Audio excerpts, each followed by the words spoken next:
nobody's ever seen anything like AI. Like, it's not hype that this is the biggest technological breakthrough to happen in our lifetimes. If you're just relying on it, if you're just engineering the tool, you're not really a copywriter, you're an engineer. How do copywriters get good clients right now, and how should they approach that? I think that the best thing a new copywriter can do to accomplish the critical goals of developing their craft and finding good clients is to think about who would be an ideal client for them and why. And then, that is the most valuable thing in this whole discussion right there. If somebody's wondering, what does it take? How do I do it? I'm sorry, man, you really have to become that obsessed with being good at this craft. If you want to be great, no matter when you start or whatever, you have to. All right, well, I'm here with Kevin Rogers, man who needs no introduction for most copywriters who have been in the game. But if you're new, Kevin has been a freelancer who has been working, he worked for 10 years as a freelancer, and then he became a coach and started helping. And you've helped some of the biggest names that have come out of direct response in the last, I know many people that I found out that you've actually, you helped them start their careers. So it's really exciting to have you here and learn from you. Thank you, man. It's a pleasure to meet you. I'm excited about what you're doing. So I have a few questions because you've been working with so many copywriters. You probably have a lot of data on what people have been doing these days to get clients, and also where the craft is going. But many of the people I've worked with, they've been kind of not sure how AI fits into our industry these days compared to how it was before. And when I got started, I'd write a lot of copy myself, and most of my first drafts were completely written by myself, and then I'd edit them. Whereas many people are writing their first drafts today. Even the ideation and coming up with the angles and everything, that whole process, many copywriters are delegating the whole thing to AI. And so I'm very curious, how have you found it integrating with our workflow? Yeah, it's quite interesting, right? I think it's an interesting time. I've been around this industry for 20 years, and not only myself, but anybody else I've talked to, from John Carlton to Paris Lampropoulos to people who have been around, longer than me by a decade in some cases, nobody's ever seen anything like AI. And that's true for the world as well, right? Like, it's not hype that this is the biggest technological breakthrough to happen in our lifetimes.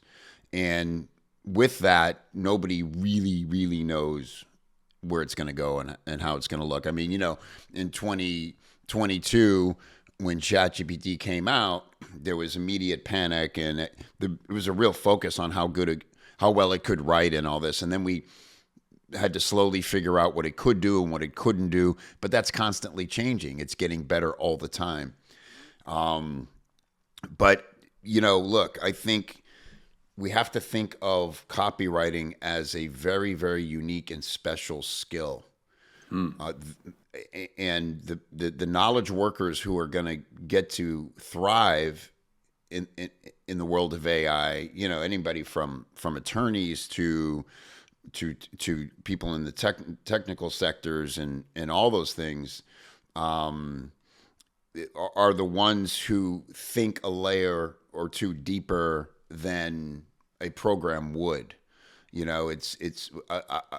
I coined a phrase called your copywriting DNA, your unique copywriting DNA. And that's the thing that a writer brings to any process that they're involved in creatively. Like you said, the ideation, ideation is simply combining things that normally wouldn't go together.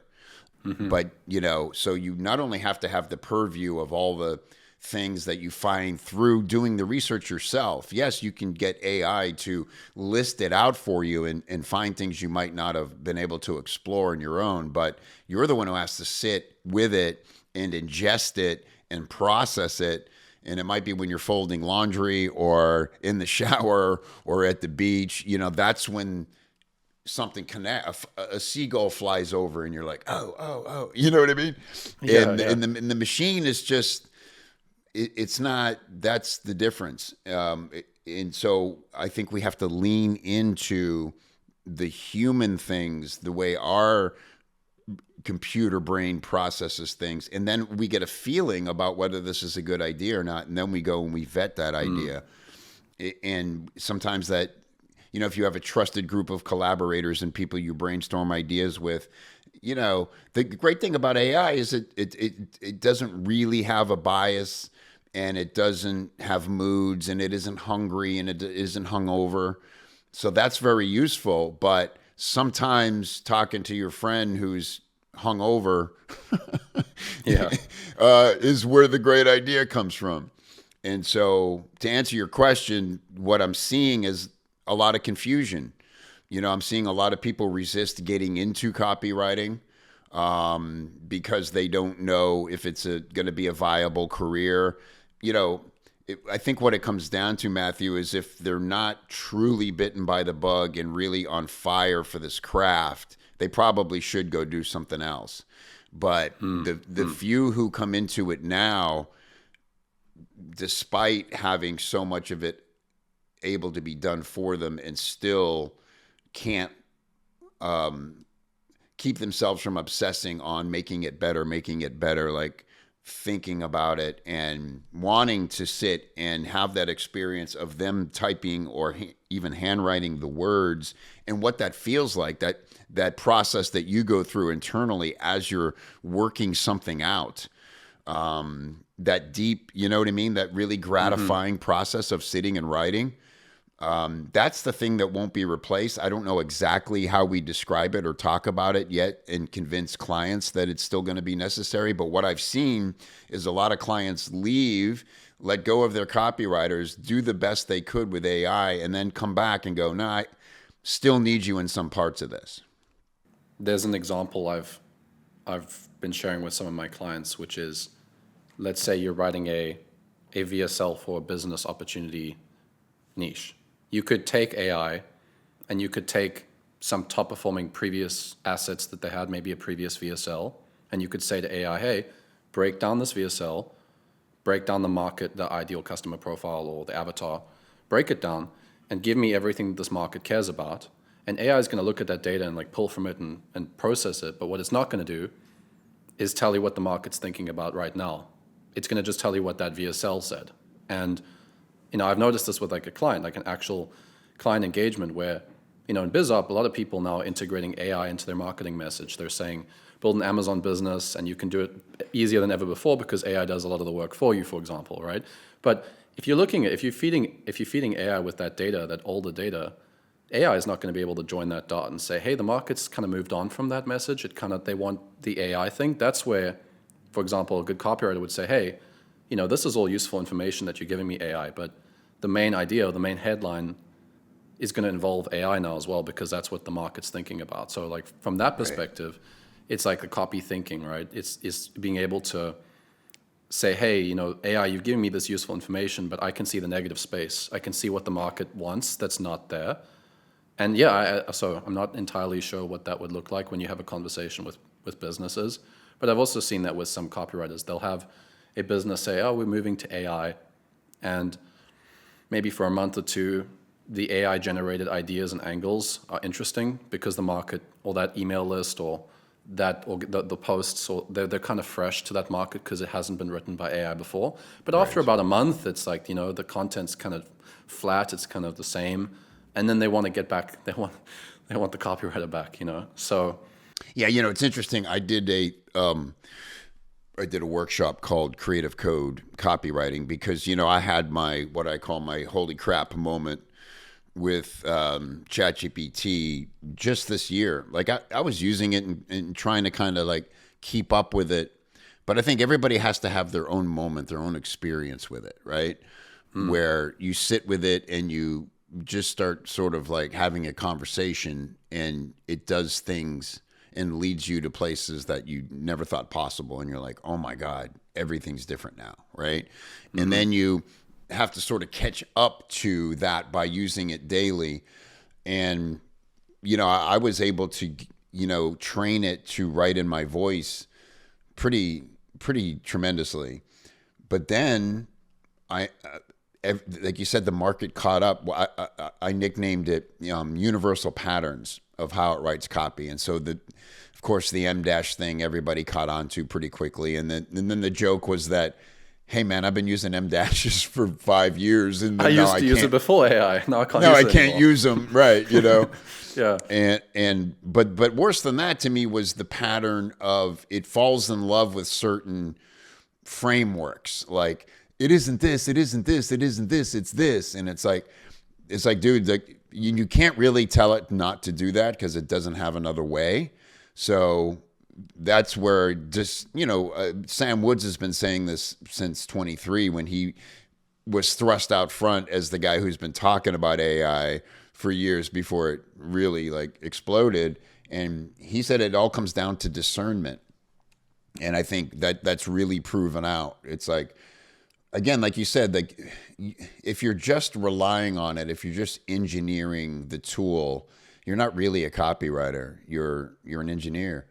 And there may be a place for that, but I think what we do is special and unique. And if you don't have discernment and taste and ideas, it's people are going to really quickly catch up. And you have to have your finger on the pulse. You have to be using it. There's other people who are, I'm just ignoring it and then I'll be fine. I don't have to worry about all these patterns and all these trends. I disagree. Like we said with the M dashes, you may be writing in a way that looks like AI, even though it's not. And you have to be aware of that. It's just, it's a weird vortex we're in for that right now. I think another part of it is that because all the copywriters that are actively in the game are using AI, most of them, it also kind of creates a voice that's easier recognized in the industry. It's like if every copywriter was trained by the same copy coach and they all write their sales letters the same way, eventually the market might perceive that as a salesy message. And then you just have to adjust. Like back in 2019 when I was really getting my, I was in the deep end writing for a business opportunity company internally, the language that he would use, say stuff like you see, and this is the thing, and this is the secret no one talks about. Like this kind of language, if I see it in BizOp today, I mean the market's sophisticated. It's not even just an AI thing. It's like the market knows that you're about to sell them or something. So as a copywriter, you'd have to adjust the messaging anyway. And I find, for me, because I post on social media and I talk to copywriters, I find that the way I write copy when I'm talking to copywriters I intentionally avoid using these main sort of like tactical, like it's not this, it's not, because you kind of you're making the magic visible. They see it because they know it, because it's a copywriter. They know that the M dash, or they know that it's not this, it's not this. It doesn't work the same way. So right. I wonder if it's even AI, or it's just that now you have, now you're just talking about things. You're just going to have to, know that this is the way AI talks about things. This is the way AI sells stuff. This is the way AI presents stuff. And good copywriters just know how to take the principles behind the tactics and apply them in a way that doesn't come across the way that everybody else is doing it. And it still requires the skill. No, it's really interesting. Because like you're saying, it's like it would happen even without AI, that things would kind of become hackneyed in flagging the sale, the pitch. But AI is accelerating that and even like contributing its own problems to it, right? And so again, just all leads back to the human's role in this, which is, and that's the other advantage. Like you said, if you write about something long enough, if you're staying in one niche for a while, whether it's financial or health supplements or whatever, you're going to get tired of writing it the same way, hopefully. And just like, if you had a group of friends and you went to tell the same story the third time in a month, they'd be like, bro, heard the story, like move on, You need that feedback. And unless you're immersed in it, you're not going to get it. And the other danger is, like you said, everybody, the good enough was good enough for a long time because we were so enamored with the speed and the accuracy of the AI copy. It was like, the market's not really going to notice. And then you have to decide, who do you want to be to the market, right? I've fantasized, Matthew, a little bit about entering a new market, something completely different than marketing, say like, guiding men through midlife. Something I can relate to and am going through right now. So I have a lot of thoughts on it. And I'm like, man, it'd be great because I could create a voice with AI that's the only voice they've ever known. You know, the problem Right. with what's harder for me and any other like guru or somebody who's had a voice in this industry for a long time is like, it's real obvious when you're not writing on your own. And like I said, you know, when I did the creative code thing, I started it by, I said, I'm going to read you two versions of the same story. And one of them was written purely by me, and one of them was I guided ChatGPT. And the only way they could tell the difference was the formatting. I shouldn't have showed it on screen. I think way fewer people would have been able to tell the difference. But again, everything caught up within like 30 days. And so it's an ongoing process. So, you know, it's that, it's that discernment and, you know, getting your hands dirty with it. It's interesting. I chatted with an 8-figure affiliate marketer a month ago. He's done really well for himself. He's broken into the space. He's getting some offers that are converting on cold traffic, ClickBank. And he's been hiring copywriters, obviously, because, you know, the VSL demand is very high. So he needs lots of guys that know cold. And he told me, he had 10 people that were applying for the position. Well, that he did a test project with, you know, write ads, we'll run them with real budget, best guy wins. And 9 of them submitted almost the same work, which is interesting because it's like, well, why would they're not all working together? It's because he told me, he's like, they basically took all the research documents and all the paper and asked AI to kind of do something with it, right? And because AI has got the same data set and it's got the same sort of programming, it kind of came up with very similar angles. Everything sounded very similar. The 10th guy didn't use AI. He wasn't even a native speaker. He's not a native speaker, but his stuff was actually the fresh stuff. So I almost wonder now, you know, kind of taking this conversation towards, you know, clients and why clients actually should value copywriters in a different way, is that if you have all these copywriters all generating the same ideas with AI in every niche, you know, your competitors' copywriters, you know, your copywriters, everybody's just generating the same angles, and it's all AI stuff. You get a guy that comes in that brings ideas that are fresh from the actual craft, the way that, you know, I learned to do it, and, you know, the way you learn to do it. It might actually completely stand out from everybody else's stuff. Yeah. And that's, by the way, the guy he actually ended up working with, because, you know, that's fresh stuff. So I don't know, is AI going to get to the point where it generates fresh stuff like that? Do you have to direct it to do that? And like also, you know, business owners, you know, I'm sure they'll see the value in that. I think the right business owners that understand marketing will appreciate that. Yeah, I do too. And I also think, you know, we can't forget the fact that they are looking to delegate the process, the skill, you know? And I don't think that's going to change. There's a reason, you know, you've had clients, Matthew, I'm sure, where it's like they would actually be the best copywriter for their business, but they're not going to do it. They're not going to go deep and study this craft. They don't have time to obsess on all the details of it like we do. That's why they hire us, because we obsess on it and have a standard. And so I think the big difference is, yes, like those people will always be valued, and probably more valued than they were in the past. Plus, they get to make their life a little easier by bringing AI into the process where it's appropriate, where it doesn't usurp what they bring to it. But all the copywriters below that, sort of the junior roles, and the way we used to come up and get to learn on our client's dime, that's what's going away. And that's what makes me wonder, like, how many copywriters are going to actually be left and make it through? Because how do you develop when no one will work with you if you're only as good as AI? I was going to ask you that. I was going to ask you, what do you think, knowing that, you know, the top guys obviously are going to get better and better, but many teams have now been able to have just 1 or 2 copywriters do what 5 used to do. Because, you know, if you have ideation, and I found this when I had, you know, like several clients last year I was working with, I was able to generate the ideas and give it direction, and it would just flesh it out for me. So a lot of that sitting and writing, it does take mental bandwidth to sit and write, you know, and there's less of that. So I was able to actually deliver more with the same amount of time thanks to AI. So a lot of the copywriters I'm coaching, they have clients, they don't need a big team of copywriters. They found that just 1 or 2 really good ones is enough. So I wonder if, I mean, that might be a good thing, maybe for the copywriters who are the best, is like there's more work available, there's more opportunity. But if you're starting today, if you're starting over the last 2 years, it's different barrier of entry than 5, 10 years ago, right? For sure. For sure. Yeah.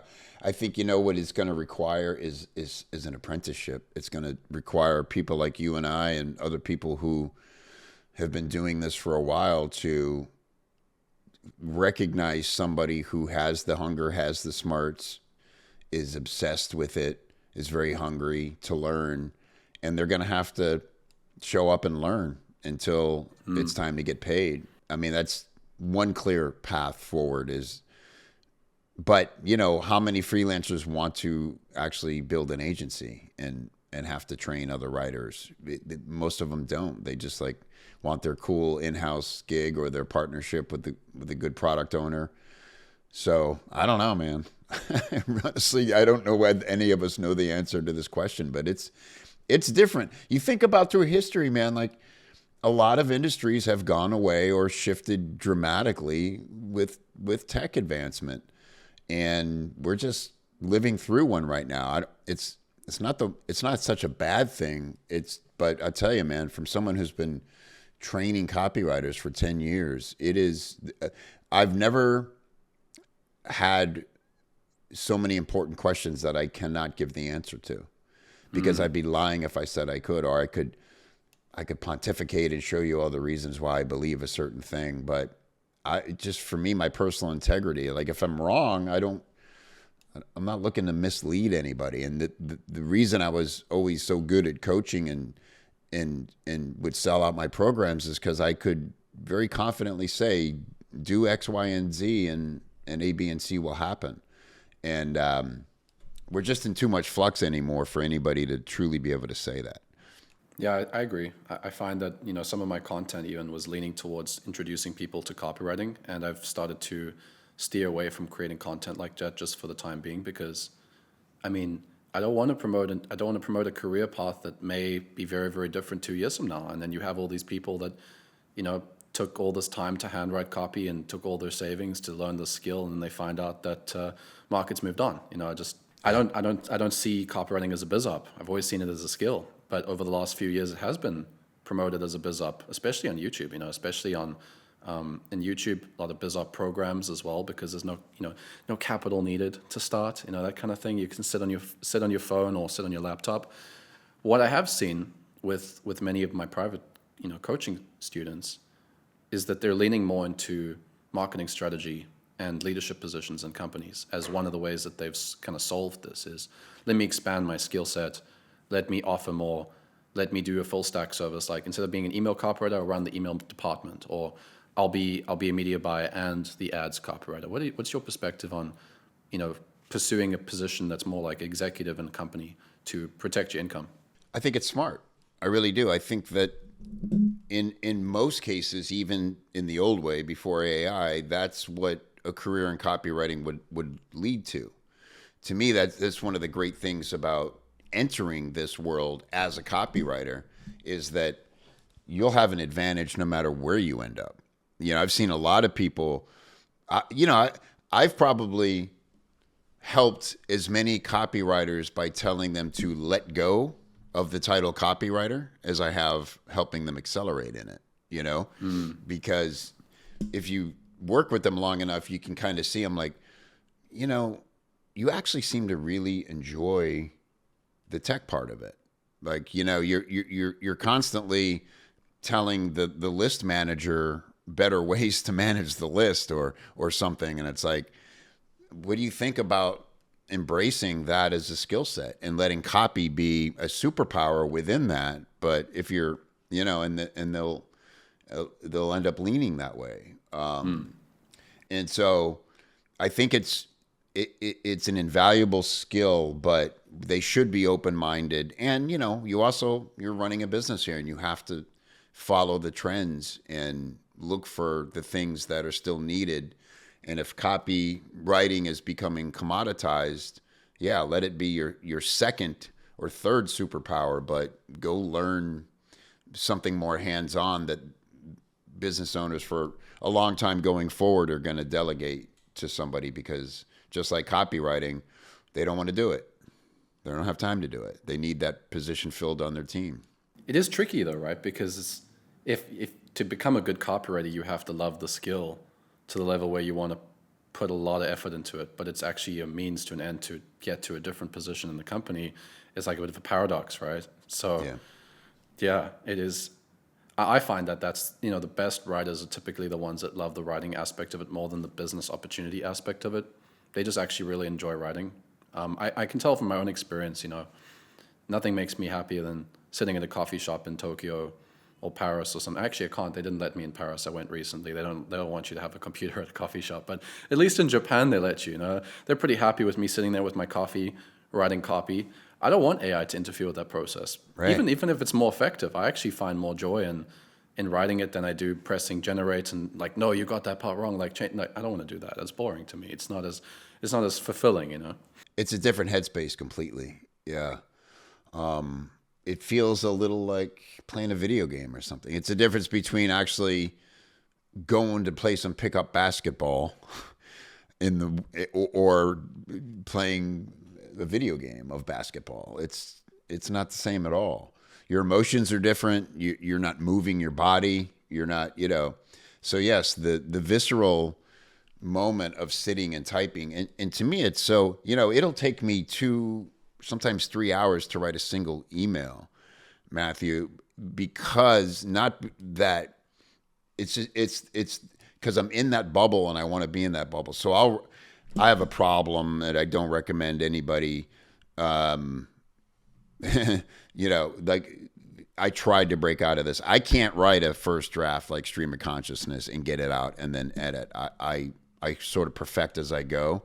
So it's like a very slow moving performance. I'm a performer. I did stand-up comedy for 10 years before I came into copywriting. And so I've had to recognize that for me, it's like being in that moment, feeling like this is a live performance, even though it's only me and a laptop. So I'll write for a while and I'll get an idea and then I can feel myself starting to, so I'll get up and I'll tinker around the house or do something and then and then I get back to it. So it's this long process.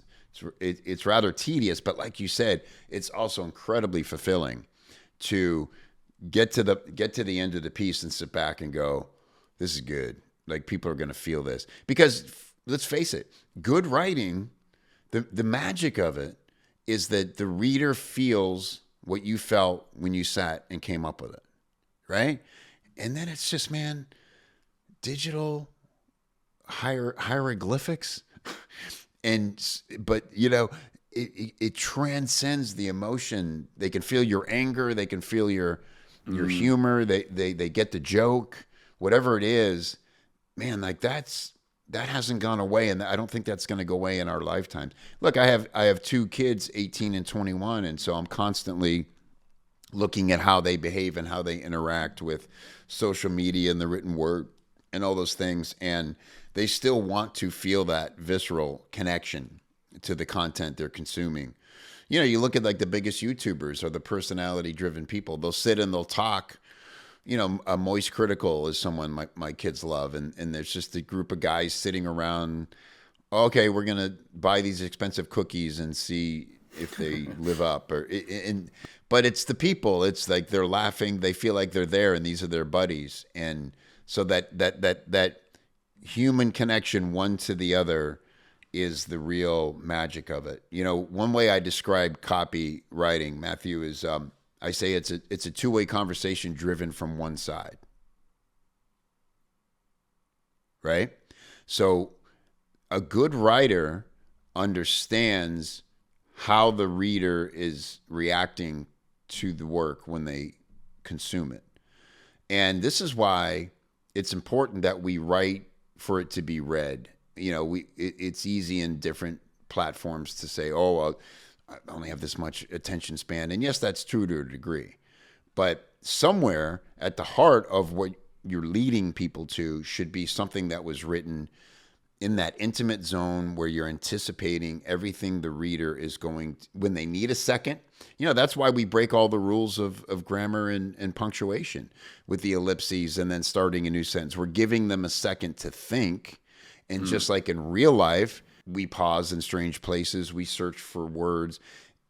We have to the best of our ability, anticipate as if we were seeing them across the table like you and I are doing right now, when they need to speed up or get to the point. Because I can see you're not doing it now, but if I see you getting fidgety and it's like, all right, he's ready for me to move on, so let me just make my point and then we'll start a new topic. Like all those little nuances of actual conversation, it's the writer's job to create that for the reader when they're sitting alone reading. Takes a lot of work to do that. Can't delegate that to AI. No way. That's the very human element of it. Yeah. Matt Fury got me onto that when I was listening to some of his seminars. He was talking about all the steps that are involved before even writing your first draft, and how you have to sit there and be in the space. And he mentioned like visualization and actually thinking of the person that you're writing to. And from my experience with copywriting students right now, a lot of them, they're not taking that time before writing, because it's so easy to just feed everything, feed the project details, feed the market into AI and just get the process started. For me, I've got a process I go through before I even start writing copy. They're skipping that process. Right. And before our call, you mentioned that you've got a process, that you go through before you even write a piece of copy. What's that kind of process looking like? What kind of things should copywriters do before they even start writing? Yeah, so I'll run through it real quick. It's an acronym. Right now, WRITENOW. And so the first W is wonder, sort of like you were referencing, but I think what Matt's getting at. Just sit and wonder, okay, what is it like to have this problem that I'm about to promise I can solve through this product? What does it really feel like? When does it disrupt your life? What is it keeping you from enjoying? And then, and this is really important, go research those solutions before you get the cursive knowledge from doing the research. That's a golden moment of understanding, right? And then take lots of notes. I keep seeing this acronym that I don't understand, or like so much of the cursive knowledge stuff makes it into the advertisement, and you're confusing people and you're losing them. And so maybe one advantage is like, I'm going to be the guy who sits and really explains this to you and not assumes that you know anything, or that, Then R is research, and that is now it's our job to get the cursive knowledge and learn everything we can about the market, the product, the competitors, the avatar, all those things. And then I is ideate. So now we've wondered, we've got our personal notes, we've done all the research, and as we said before, ideation is simply starting to make connections or look for gaps where, how can I present this in a way that hasn't been done before? And then T is teach. Teaching is this is a big time skill that gets overlooked. You have to think about the other thing that most copy is teaching. We are meeting somebody in their current understanding or belief around a topic or a problem. And then we need to acknowledge that we're with them on that. We understand why they think that way. But hey, what if it was a little different than that? What if there's something you didn't know before today that I recently uncovered? Will you hear me out so we can think about this together? That's teaching. We're teaching them a different way to think about how to solve the problem. And then E is exhibition, which is essentially demonstration. We go back to the classic salespeople, the boardwalk pitchmen and on the Jersey Shore and all these things. They were out there putting on shows. Look at these knives. You've never seen a knife so sharp. And like, gather around, everybody. And they're demonstrating the product. It's like, it's the greatest sales you can have, but it's hard to get people in front of you. So how can we show the product at work and really make them feel like, wow, I mean, I can't deny that. Like the guy who, I don't know if you have this, like in the US, this is big. This guy's got this super tape that seals anything. And he made a whole boat out of the tape. And he's out, I'm in the boat, a whole boat of tape. And you're like, all right, that's pretty good freaking tape, Yeah. Is it the same guy that like throws the tape onto the water there's a big hole in this bottle of water, and it's like all the water's pouring out. And he just slaps the tape on and just like Yes. closes it instantly. Is it this? Like, Yeah, same guy. Yeah. yeah, So yeah, he yeah. started Never there. forget. And then, yeah, it's like, I'll build a whole boat out of it, you know, and it's like, all right, amazing. definitely some good tape. And so that's, that E is, you know, exhibit the proof essentially. And then N is negotiate. This is where we get into sort of the sales and direct response part of it, which is, okay, that's the value building, the price anchoring. It's like, okay, how much better would it have, you know, how much money would it save you? You know, the classic, it's cheaper than a gym membership, or certainly hiring a personal trainer, you know, all that stuff. And then O is organize. And this is where it gets really good in the context of using AI in a skillful way. Because once you've done all those steps and you organize the output from top of funnel, middle funnel, bottom of funnel, I have this chart that shows like every ad you need for every part of the funnel, you can get the 80% of it written. But then again, the copywriter needs to bring that extra 20%. And that's the second W, which is the words. And we need to, and the cool thing about it is if you've done the 7 steps that get you to the words will be the easiest part because they'll be bursting out of you. It's like, man, I've been dying to tell you this. I've been thinking about this. I've been obsessing on it. Let me tell you. And the words just start flying out. So the writing's not hard at all. But like, as you said, modern copywriters want to skip most of those steps, and then they sit and they go, God, but the words are really hard. The words are hard because you don't know what the hell you're saying yet. You got to know what you're saying and why and to whom, and then the words are easy. So people get a little too caught up in these, no, but I'm a writer, I'm copywriting, so I should just start typing words because now I'm doing my job. No, you're not. You're skipping most of your job and you're trying to fill a page with something that's going to actually fulfill the agreement, but that shouldn't be why you were hired. Yeah, there's a meme I saw the other day where it's like, point of view, you just closed a 3K a month email retainer, and it's like in brackets, it's like ChatGPT will start tomorrow. You know? It's like, you know, I think it is, but this is the thing that I struggle with, because I mean, I've already developed the skill to a point where I can write most of the stuff faster than, like if I'm editing an email, it's usually faster for me to edit the email than to tell AI what to fix, because I'll just say, I don't like the close. Here's how you should write the close. And then the way I write the close, then AI just uses my close. I'm like, well, I might as well just edit it myself instead of sitting in GPT or Claude or whatever. Yeah. But yeah, you know, just being able to give it all that direction up front usually makes it a lot easier to write in the first place. Like I don't typically find, and this is where I'm wondering, maybe this is also where I just need to improve at using AI as a tool, is I just have to get better at this. But I find once I have the clarity in what I want to say, it's just like I would just rather write it.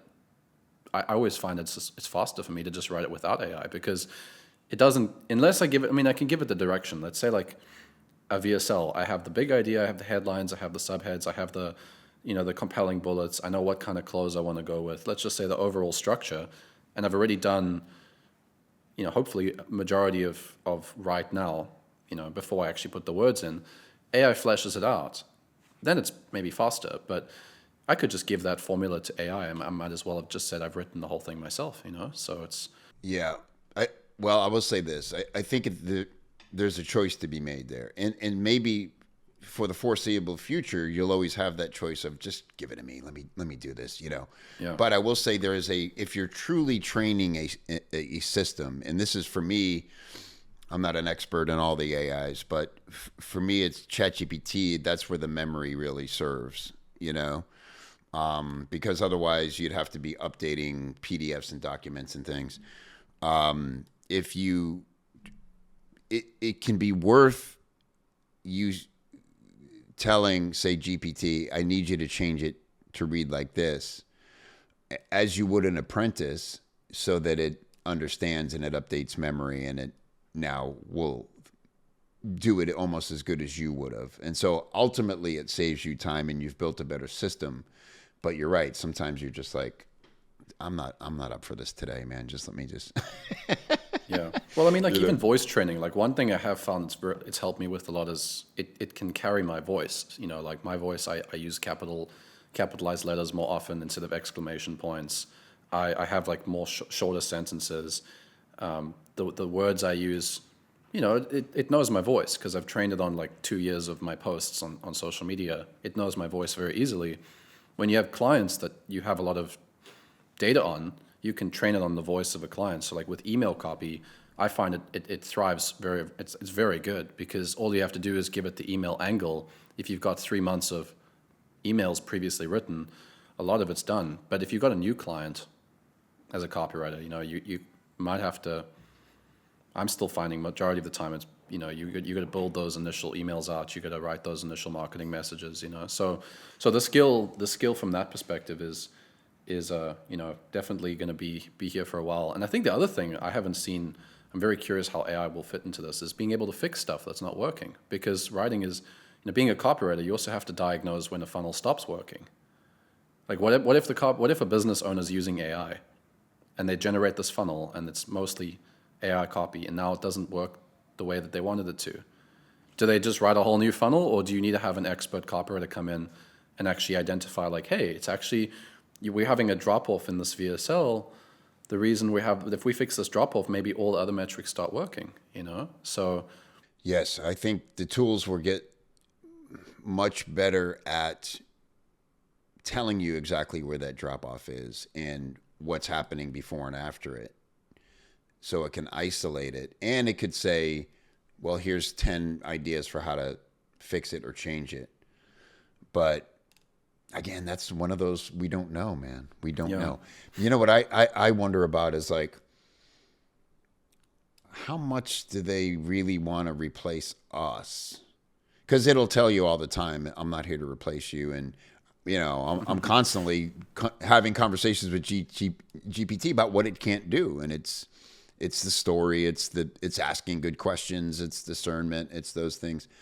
But I'm hoping they're like worried about, there's a lot more money to be made in other industries than like, leave us alone, will you? Like you've done plenty. Thank you. We'll take it from here. So I don't know, man. I think the biggest thing, at least we can say for sure, is that if you're a copywriter and you really want to level up and increase your income and grow your career, now is a good time to start working with some good businesses. Because if you're integrated into their business, as they start to embrace and adopt all these, you know, as AI gets better as well, then you're in that world. You know, I mean, when I got started, I was kind of figuring it out a lot by myself. And then when I got into 2019 and I closed that client and I was in-house, you know, it's a very quick learning curve. So, Yes. So what do you think, Kevin, is how do copywriters get good clients right now, and how should they approach that, you know, that aspect of their career? I think that the best thing a new copywriter can do to accomplish the critical goals of developing their craft and finding good clients is to think about who would be an ideal client for them and why, and then buy their products, get on their list, treat them like they're already a client for your own practice. I always say you need to learn to be a pro before you're called upon to be a pro. You know, if you're still have a day job or you've got kids at home and a family and all that, like when are you actually going to write? If you get hired, you need to learn your process for getting things done. And the best thing you can do for yourself is find somebody who's marketing on all levels, study the hell out of their stuff, break it down, think, how would I change this or improve this? What are my instincts on it? And if you do that with a handful of what you think would be ideal clients because you believe in their product, you care about their industry, you find it interesting, you're studying it on your own anyway, and then you approach them from the seat of somebody who's put this kind of energy into their stuff, they'd be foolish not to want to know you better if they have a need. And there's no way to lose because you're doing it really for your own learning. But the idea that, well, I'll just kind of do some of the stuff and I'll buy every program that comes along and I'll watch like 2 of the videos and I'll feel like I'm developing as a copywriter, and then hopefully somebody will hire me and then I'll figure it all out. Dangerous. You may figure out some things that you're not ready for. Because again, like, I don't know that the low level gigs are going to be there. All right, $1,500 a month. You write me, 5 emails a week or whatever. Are they? I don't know, man. Like, GPT can do that now, So I think if you're really dedicated, give yourself a job, learn to be your own boss, discipline yourself, and you're also building a portfolio. You can have a portfolio of things that you weren't actually paid to do, but you better be able to explain why you did what you did and the choices you made in those pieces in the portfolio, because a serious client's going to want to understand your thinking. Something else, I'm sure you've seen this, it's like most clients now, like, I want you to be using AI, but I need to know that you can think without it. And so they'll get a prospect on a call in the second or third round and go, okay, I'm going to pull up a sales letter and I want you to critique it. Like, tell me what's good, what's bad, why you believe that, what you would change. And I just need to see your brain in real time. It's funny, the exact process that you described was how I closed my first 2 clients. Right? It's like, and that was 7 years ago. So just obsessing on their stuff. And yeah, because I was a customer. I mean, the first one I was a customer. So first one was a language learning company with a personal brand face, and they had a software behind it, that software that, kind of curated content in the foreign language. And I was learning Spanish and French with it. And, I had a lot of very rich experiences being able to speak French and Spanish to people. So when I first reached out to them, I said, look, you guys changed my life with your software. I was able to meet all these cool people, and I really appreciate the fact that you made this, and I wanted to show appreciation. As a professional, I'm a copywriter, so that's what I do for my work. And I wanted to write you guys some emails. I think that there's an opportunity you guys could build a list here because you have a lot of people watching your YouTube channel. Let me write you some emails for free. They connected me. I got in with the CEO. I did some work for free for them. And then they said after that, we'd love you to write a sales page, we can pay you. So I closed the client. And same thing with my second client. Second client, I bought some coaching from them. Very similar sort of initial process, So yeah, and that is cool. If you're a copywriter, you can just write for some experienced, some bigger names, and it becomes part of your portfolio. Worst case, you've learned the skill a little bit more. You practice writing for a real business, and you can actually put that on your portfolio. I mean, there's a copywriter I was coaching last year. She wrote some emails for Andrew Tate for her portfolio. And some people were watching me review her copy live, and they sent me this private message. Oh my gosh, is she Tate's copywriter? Because it looks like Tate's copy, It was like really good. And everybody was thinking, wow, this is Tate's copywriter. And then it's like, well, no, I mean, it's spec work, but it doesn't matter. I don't think many. But you asked. asked. If I saw copy like that, and I'm looking to hire a copywriter, I wouldn't even actually care as much if Tate directly hired them or not. I'm just impressed that you're able to write like that. It's like, it goes back to what you were saying about exhibitions. Like, can you demonstrate your skill?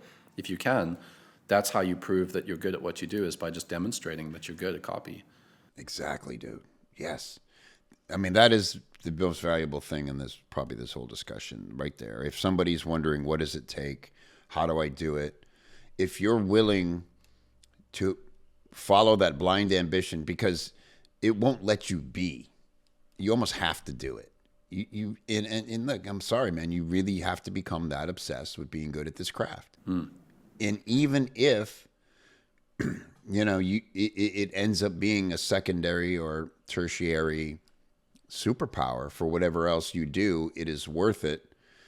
The journey will take you lots of places, but man, if you want to be great, no matter when you start or whatever, it has to be in your blood, and you have to keep feeding that dragon, and it will serve you, but you'll feel like you're trying to tame it forever. And that's part of the beauty of it. It's like stand-up, like even the greatest stand-up isn't everybody's favorite stand-up. Everybody has their flavor. There's room for everybody. But people can recognize talent and dedication when they see it, whether it's their flavor or not. And you have to put that on display, as you said. So let's say I put it on display. Let's say I'm a copywriter. I've got some experience. Maybe I've got a couple clients that I've worked with already. So I have a decent portfolio, a couple of results, and now I'm working on what we've talked about. You did something recently where you put a lot of copywriters to the test, right? And you had them all showing up and vying for an opportunity. And the way that they showed up had a lot to do with, who was the final winner, right? So what should I do? Let's say I'm building, how do I show up for businesses? Like what should I do to show up as a good copywriter? It's a great question. And I'll tell you what we learned. It was very interesting. The work, we're talking about 50 copywriters vying. The first position was for Rich Schefren. And his COO, Felicia, now Baker, she just got married. Brilliant, really gets copy, understands what she's looking for. There weren't many people in that whole 50 who they would completely discount as, nah, not ready. It started to come down to who are these people and why would we want to work with them? Why would they undoubtedly bring something to the team that only they could? So went from 50 to about 18 to 6 down to 3. So Rich got on the phone with 6 of the finalists and spent at least an hour on the phone with each one of them. That's incredible. But that's the kind of guy Rich is. That's thorough. Yeah. Yeah. And then they chose 3 of those people and gave them all the same test project, a full funnel. And through that process of working with them, they treated it like, we hired this person. We're not hiding anything. It's no longer a test. It's a collaboration. And the person who won, Tom Hamaker, won because, number one, he seemed just the easiest guy to work with. He brought ideas. There was no drama. He didn't ask stupid questions. Hey, where's that file again? Or, dude, go back through your email and find it. Like he was in control of himself and his process. And to really get down to the nitty gritty, the ultimate reason he won was that the big idea that he came up with, which, by the way, I did not like and Felicia did not like his big idea. However, he executed and committed to that big idea through the entire funnel with great congruency. And it didn't matter that we didn't like the idea, because ideas can come and go. And that's part of our job and our collaboration with clients, to have lots of ideas. But when we decide on the idea, it better be clear throughout the entire funnel. And that's why he won, because he had that clarity. And so, again, it's those are the intangibles we've been talking about. That was the really and the other thing I'll say, Matthew, is the cover letter was critical with Rich. So, like, for instance, someone we talked about earlier, I won't name them, but I don't think they would mind if I did. Their cover letter was chef's kiss, like brilliant. Showed so much personality.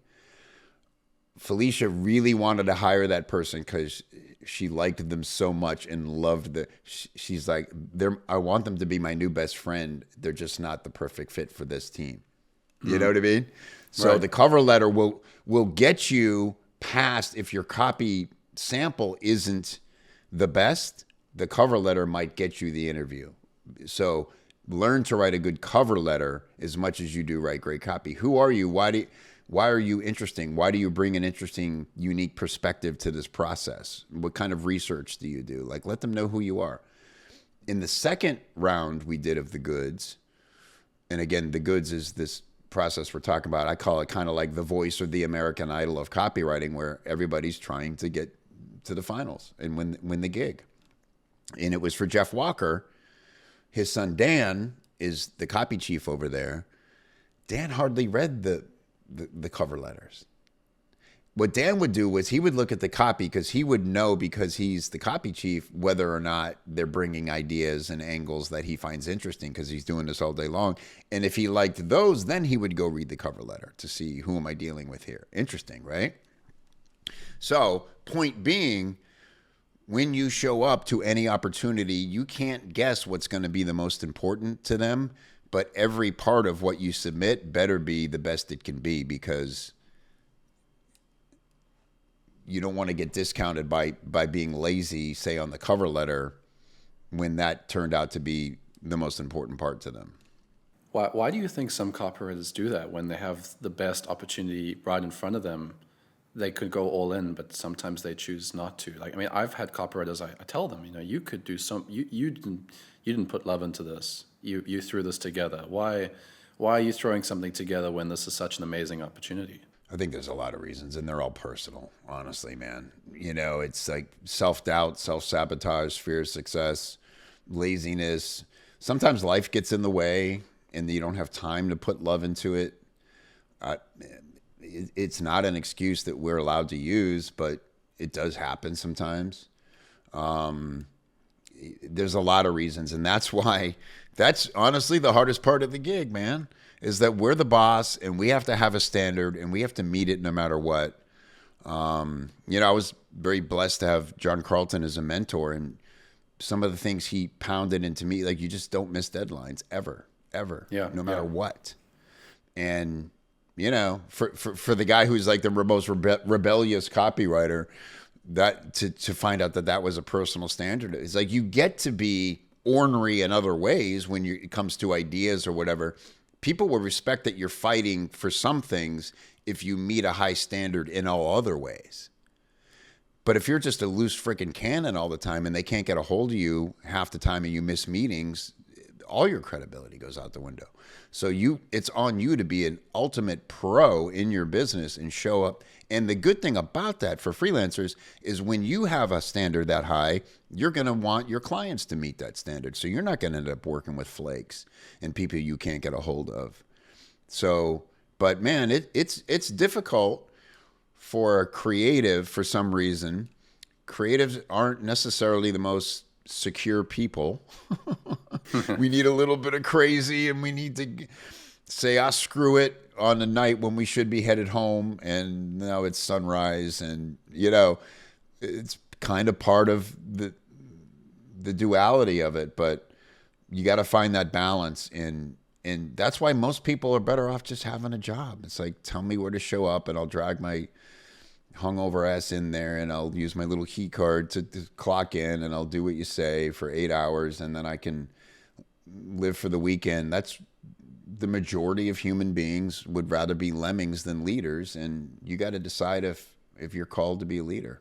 I was chatting with a copy chief with bad marketing. To your point, the biggest thing that he cared about, he's telling me the biggest thing was the consistency and hitting deadlines. And they had copywriters in there that were, let's just give it a label of, the copy that they were delivering was like 5 out of 10 when they first started as a junior. But because they were consistent and because they hit the deadlines and they were always showing up, they could work with that, And that 5 became a 6, 6 became a 7, 7 became an 8.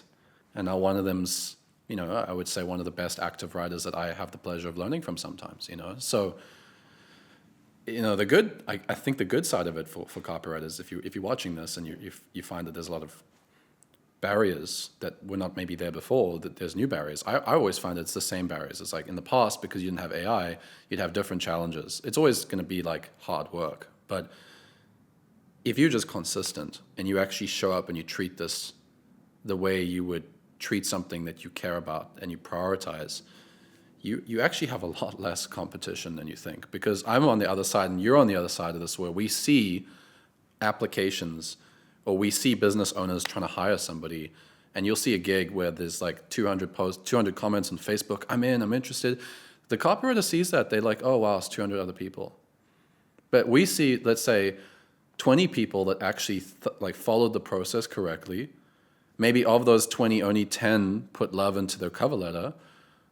And weirdly, sometimes only 6 or 7 actually show up on time for the interview.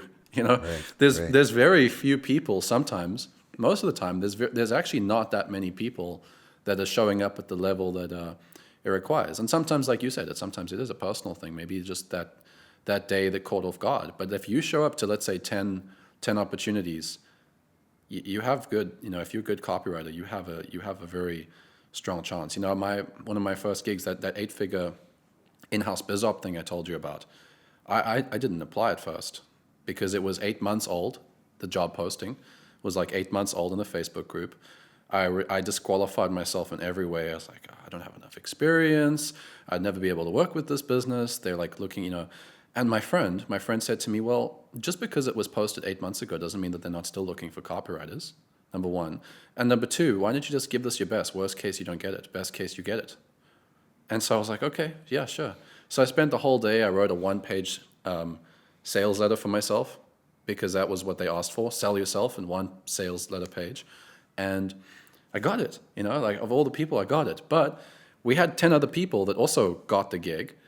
And the only reason I actually stayed was because I was working till 2 a.m. a few of those nights to deliver on deadlines and didn't make excuses. And so, the luck gets you in maybe sometimes, the right timing, but it's you that makes it actually work. You have to show up. And that's, man, I worked like a dog that year, Kevin. I worked very hard, very, very hard. But I wanted it. Yeah, and look where you are now because and I'll tell you, as a side note, the in-house gig is the best thing that can happen to you because you know where your money's coming from. You get to put all your energy into doing great work and being a great collaborator and learning your process. And sure, you could be fired or whatever and have to scramble. But that's why my advice to every copywriter is you have to always be showing up and showing your work. There's a great book by a guy named Austin Kleon, who's an artist. It's called Show Your Work. It's a fun little book. Every copywriter should own it and embrace it. Look, people aren't looking for you. You have to show up in their world. You have to have some real estate where you're showing your passion and what you're learning. Just teach what you're learning on LinkedIn. I don't know what to write on LinkedIn. Well, you don't have to pretend to be the best or I have this completely breakthrough idea. No, show people that you're in the lab doing the work and little by little having these breakthroughs. And they will see that even if they don't read all your stuff, that you have a presence and that you're obsessing on this craft. You have to put that on display. That's your best business card. If you try to hide and be an introvert and go, well, I got this client, I'm busy, I'm doing all. Well, when you lose that client, nobody knows who the hell you are, and you are going to be in trouble, and you're going to have to start that. And you're going to need a little luck again to get another opportunity. So you have to be building a network and putting yourself on display in a viable way, no matter how good your current gig is. It's critical. A lot of coaches have been talking about building a personal brand, even outside of the freelancing industry. Personal brand. You mentioned as like a presence, building a presence online, sharing your journey, not necessarily coming from a place of like, I'm going to teach you the 3 subject lines. It's just, here's what I've been doing with my client. Here's what worked. So do you recommend that copywriters should be actively putting themselves out there on social media and building a presence for themselves? 100%, all the time. You think that's a bare minimum these days? Bare minimum, part of the gig. And you don't have to do a dance on TikTok or anything that feels weird. That's not relevant. Just go to LinkedIn, and you need to have some real estate. You need to be findable. And if somebody asks me for a copywriter, I give them their LinkedIn. And hopefully they have a website that is up to date as much as their link. So if you write, and say you just write 1 article, 2 articles a month. All right. I'm bringing you into my lab. I'm showing you what I'm learning. Like you said, it's not about here's how to write a great headline. It's like, here's a problem we solved. That's what clients want to see. Are they in there solving problems? And all you do is post that to your personal website, blog, and duplicate it on LinkedIn. At bare minimum, that's enough. If you happen to have the kind of personality that makes you popular on Instagram or Facebook or whatever, all the better. But sometimes too much is too much. And here's another thing. When it comes to personal brand, be a pro.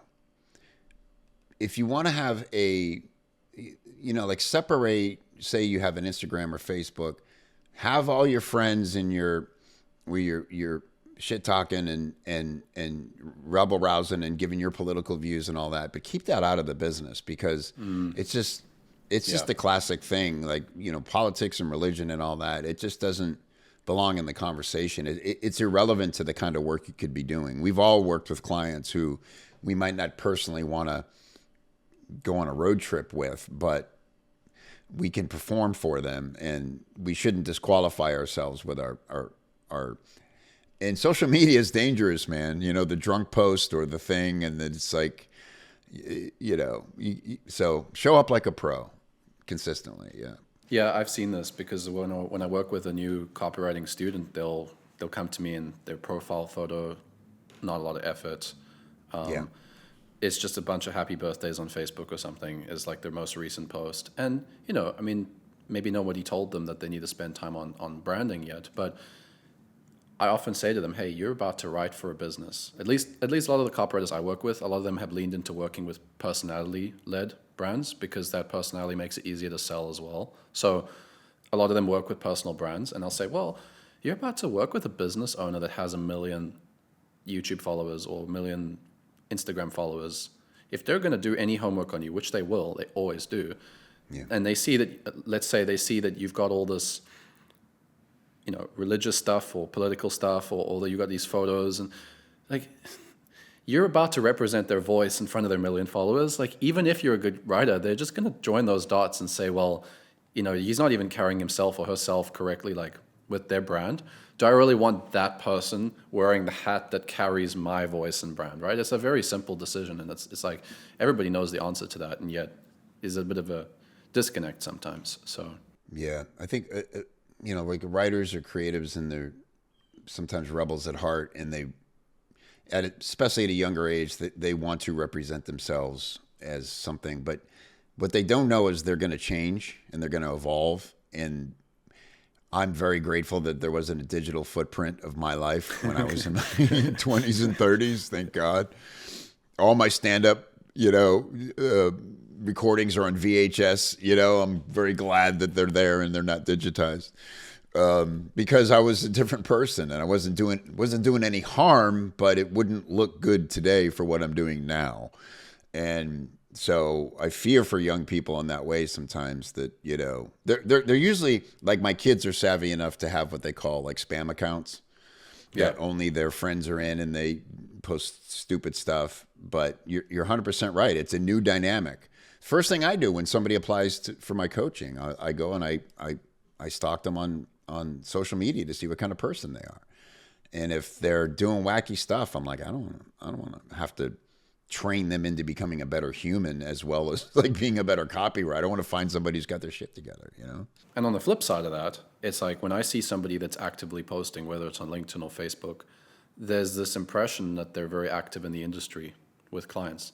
Even if they only have, let's say, a small retainer, it's just the fact that they're there and they're visible gives me the impression that they're busy with work. And it's ironic, because there's so many people that don't post anything, and they're actually busier with clients because they're working on all this client work. It's like, well, if you just post a little bit once a week, or a little bit, let people see that you exist and that you're an active part of the industry. So no, I think this is the one way to AI proof yourself, I would say. 100%. And it doesn't have to be perfect. It shouldn't be perfect, because that's one thing AI still does, is wants to make everything tidy. And so, like, don't be sloppy, but be real. And, people can sense the difference still, and you have to show up. Look, if video's not your thing, just have a strong voice in how you talk about your craft and teach. Pick a platform that works for you. And also, you could hire rather affordably a company to interview you for an hour a month, and you just say, here's what I've been working on, ideas that you might not have thought were relevant, you give to them and they're like, oh, okay, here's 10 ideas. You could even do this with GPT, honestly. It's like, check in with it once a month and go, okay, what have you been working on? Just talk it out. Okay, this, and maybe it's like you could talk for 30 minutes and there's only like most of what you said seemed irrelevant and maybe was, but the magic of AI is it'll spit it back to you and make it feel like, oh, damn, that's actually really good.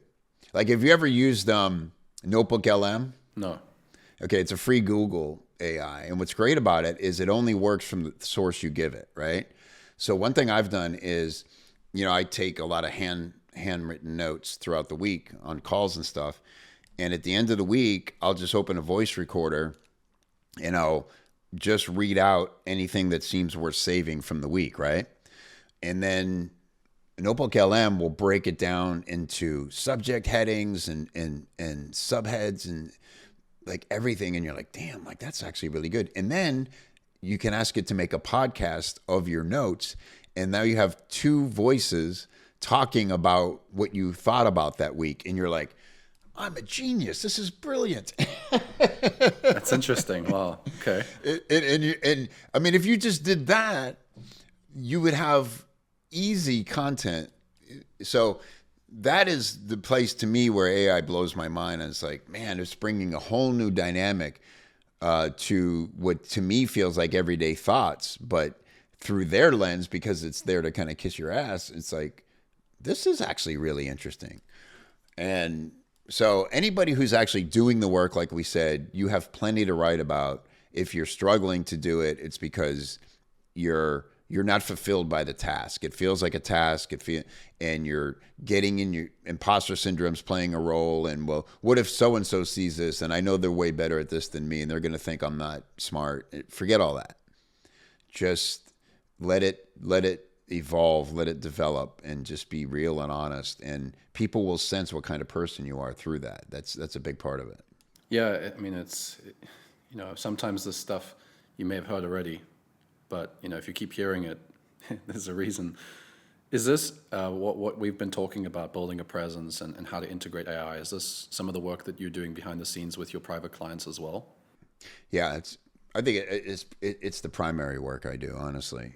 Yeah, I have a program called RFL, Real Free Life, and 4 modules, and it's, visualize, specialize, legitimize, and then capitalize. And it's about really taking inventory of who you are, what makes you unique, what you bring to projects, where do you want to put your energy? I've had people go through that program and decide that creating lead magnets was their actual passion. And you would think, oh my God, and this is before AI still, but It's like lead magnets just aren't important enough. She took that and built such an amazing business just creating lead magnets. And the cool part of it was she got to date a lot of clients because it's a small project, relatively small project. And eventually the best of those clients would invite her to be a bigger part of their company, right? And so that's another mistake I see a lot of freelancers making is like, well, I don't want to advertise that I do the small stuff because they won't think I'm capable of doing the big stuff. It's like, you got to date a lot of clients and an opportunity by doing say a 1-week project to get a simple win for them. They found somebody good. You showed up like a pro. You were reliable. You were fun to work with. When they want more work done, they're going to ask you first if you're capable of it. And then you just be honest. And and like you said about the guy who was 5 at 10 and then 6 and then 7, it'll be that process with the right client because as we've said, they're looking for good people first. And if you show the dedication to develop the skill, a lot of companies will be very willing to invest in you. So this program, what did you say it was? RFL, Real Free Life. RFL. Is this primarily for copywriters? It is, but I need to branch it out because honestly, it's for any. I would say it's really applicable to any creative freelancer, whether it's in marketing. I've been taking dance lessons from a 25-year-old hip hop dancer. It's just kind of, it's as funny as you think it is, but. He's brilliant at what he does. He's got a great head on his shoulders. He just doesn't understand marketing. And so I've been helping all last Friday. And I was able to just give him, like he doesn't have a process for signing up new clients. And I'm like, okay, it's step one. Like, because I found him, he was at the gym doing all these great dance moves, and he had a shirt that says dance instructor, want to learn, ask me how. So I walked over and said, how do I start? I want to learn from you. And he's like, gave me a QR code that went to a form that I filled out that he never got. And luckily I saw him again. I'm like, dude, okay, first thing we have to fix is how hard I had to work to become your client. I was your perfect prospect, and luckily we go to the same gym. Otherwise we wouldn't be working together. So we need to fix that. You know what I mean? So I forget your original question now, but that part of it, that showing up and having a process and being a pro is critical. Yeah. It's just going to get more and more important as the industry evolves, and as people create filters to find the best talent. That I find that early days when I got started, many people didn't even know about copywriting, so there was there were less filters that business owners had to put in place, and you could, let's say, send a cold email and they might actually read it themselves. Whereas now, you probably can still. I mean, I've got private students that are still closing clients like that, but the ratio is a lot. You have to send more messages, you have to be more personalized, because otherwise business owners just add filters so that they can find the right person, right? So it's like, then Facebook groups for a while was where, there was like a blue ocean. Now every time that there's a post on Facebook, there's lots of people. So you just have to keep putting more and more effort into building yourself. But hey, the other cool thing is, like, I see CVs and resumes and your website is as actually a form of leverage. A lot of copywriters, I know, they talk about they want to have something for themselves. They want to have leverage so that they can scale. If you have a good CV, you have a good resume, you have a good presence online, you start building good relationships, that's a lot of leverage. I mean, I don't have to go and chase for clients these days. People will send me a referral, or if I apply to something, I'll usually be noticed because of what I've worked on. That's true leverage too, right? So, there's a lot of opportunity. Anyway, Kevin, this has been fantastic. I really enjoyed this conversation. Where can people find you if they want to learn more and they want to see what you're up to? Yeah, copychief.com. You can find all my podcasts there. I've been podcasting for 10 years, and I've interviewed all the greats of the industry, some who are no longer with us. And so, I'm proud of that work. If people want to go deep, I recommend even going back to my first show, which was called The Truth About Marketing, where I interviewed, Clayton Makepeace and Frank Kern and all the greats. And that's this. You can do a lot with my free stuff. But if you're interested in being on the inside, you can join Copy Chief as a basic member. And then if you think I'd be a good coach for you, just easy to find me at kevin@copychief.com. Amazing. Well, thanks again for your time. It was really great chatting, and chat with you soon, man. Best of luck, man. You're doing great work. Thanks.